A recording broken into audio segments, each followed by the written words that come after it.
Ouvrez les yeux et entrez au pays des merveilles. Quel programme!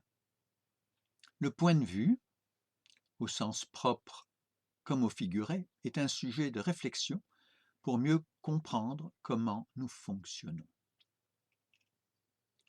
Proust, citation: Le voyage de la découverte ne consiste pas à chercher de nouveaux paysages, mais à voir les choses différemment. Changement de perspective, changement de niveau. Le monde que nous avons créé est le résultat de notre niveau de réflexion, mais les problèmes qu'il engendre ne sauraient être résolus à ce même niveau. Bien connu, Einstein. Perspective, niveau, également l'inversion du regard. Une invitation à passer de l'autre côté du miroir. Suivre Alice de l'autre côté du miroir où tout est pareil, mais c'est à l'envers. Le miroir devient une magnifique métaphore des mondes invisibles qui nous entourent et qui deviennent accessibles grâce à l'inversion du regard. Non pas en priorité vouloir transformer le monde, mais se transformer en commençant par le regard. Dans toutes les occasions, il peut y avoir un retournement du regard. Je marche sur la terre devient la terre me porte. Je regarde le paysage devient cet arbre me regarde.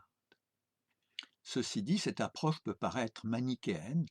Or, entre les deux manières de regarder, il y en a probablement une troisième, quasi magique, mais plus délicate à mettre en œuvre, comme dans un fondu enchaîné. Avec deux images, entre les deux, surgit de manière fugace la troisième image. Et en voici une illustration. Je regarde le monde, formulation qui devient « le monde me regarde ».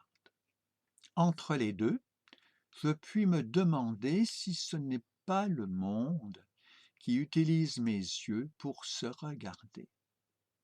Ce n'est pas que de la poésie, juste une invitation à ouvrir l'esprit et inciter à la créativité.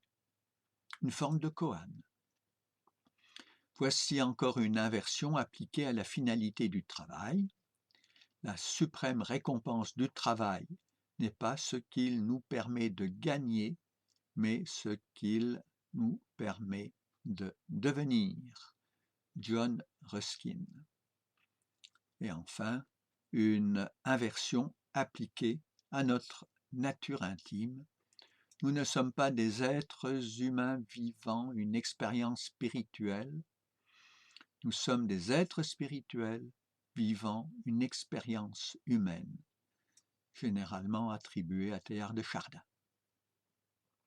Voilà un petit aperçu, très partiel, d'un sujet dont un des développements pourrait même vous conduire au pays des merveilles.